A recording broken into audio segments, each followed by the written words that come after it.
Hello, everybody. My name is Richard Hu. I'm an Associate Professor of Urban and Regional Planning at the Faculty of Business, Government and Law. And I'm very pleased to give you an introductory brief about urban and regional planning profession and what it means to be an urban planner in the future. And first of all, let me introduce what is planning.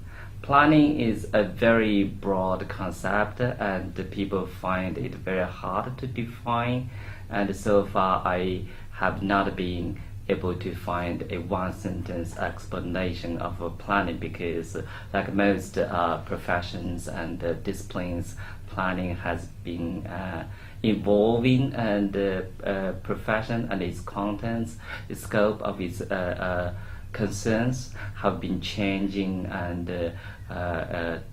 to be along with the new contexts.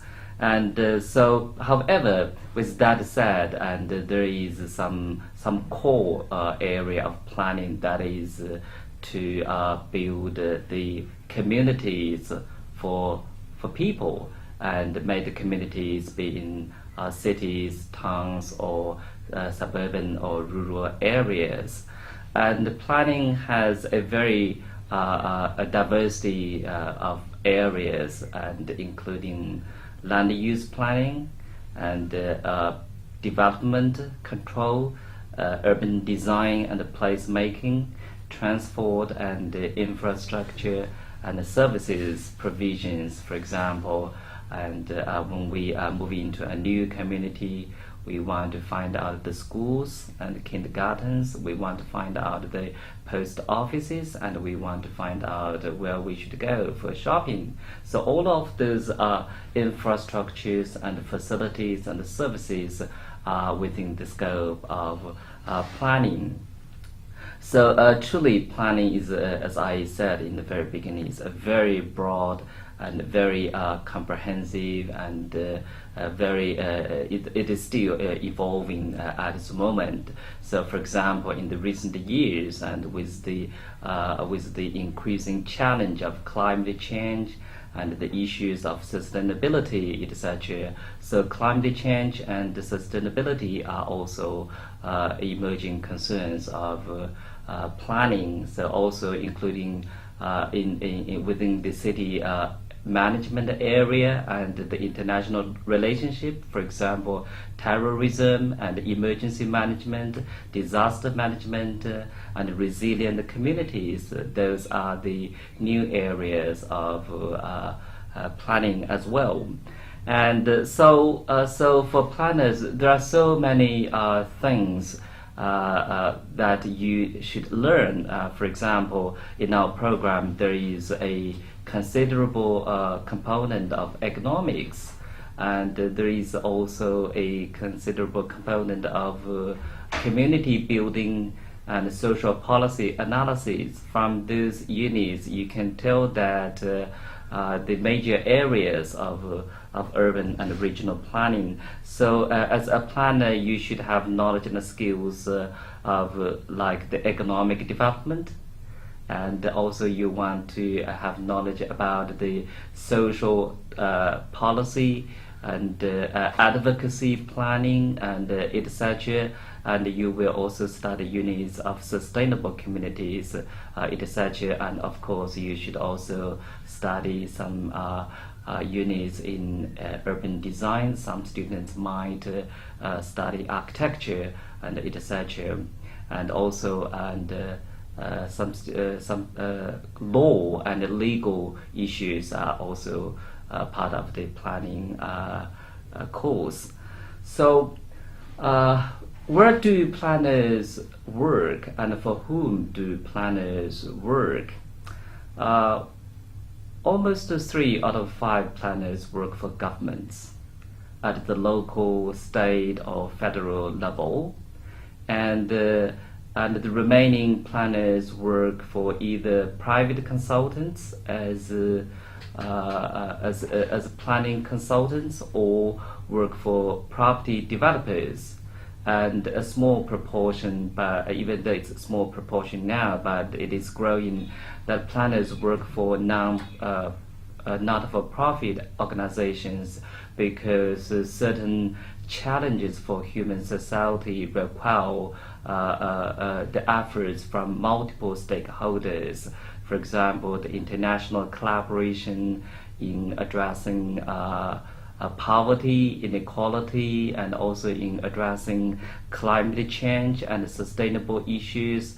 Those missions require efforts from international community, national stakeholders, as well as from the not-for-profit organizations, and they require planning expertise as well.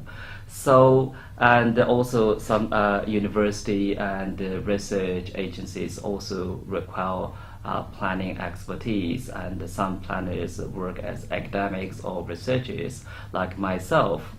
So talking about planning is so diverse, so broad and area. So there has been debate what planning is essentially about, and how should we define planning. Is planning more related to architecture, engineering, or to economics, social policy? What I can say is that planning is interdisciplinary in its essence, and it requires both scientific analysis and artistic imagination.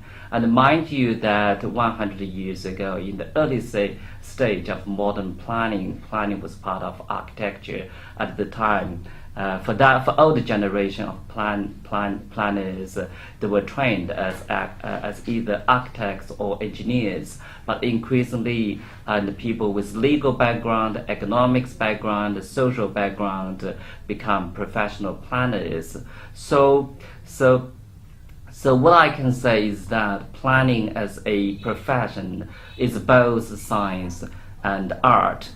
And then I'd like also to talk about the professionalism and ethics of the planning profession. And from the fact that most planners work for government, you can infer that planners or planning is so important for community well-being, and so planners work for public good.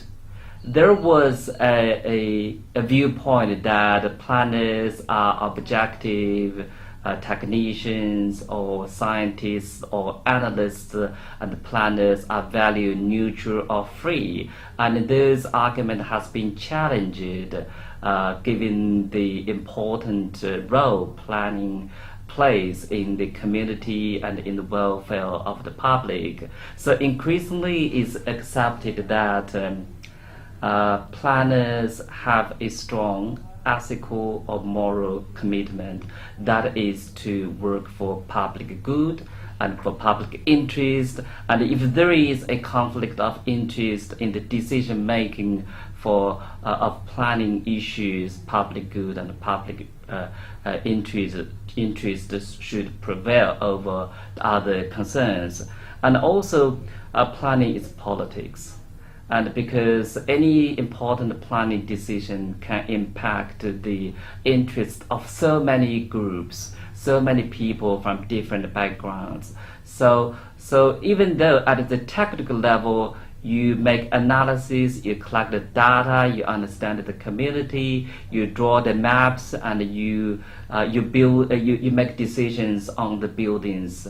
At the end of the day, those decisions will have impact on the community. So it's important to understand the political aspect or the strong political component in the planning profession. So there has been an argument that increasingly planners should also play a role like a manager's role rather than a role of planning technician, or rather a person who drafts maps or drawings. Planners play a role of like managing different interest groups, mediating different different stakeholders, so to solicit opinion or information and to try to reach a balance, to reach a consensus in making decisions for planning issues. Okay, to sum up, and planning has been an evolving profession, and to address the new or emerging challenges facing contemporary human beings. And planning is a very broad profession and a discipline, and covering a diversity of areas that require you guys to study in the next 4 years. And planning or planners do have a strong ethical or professional commitment, that is to work for the public good. And planning involves politics, and planning's major aim is to build better communities for human beings. Thank you very much.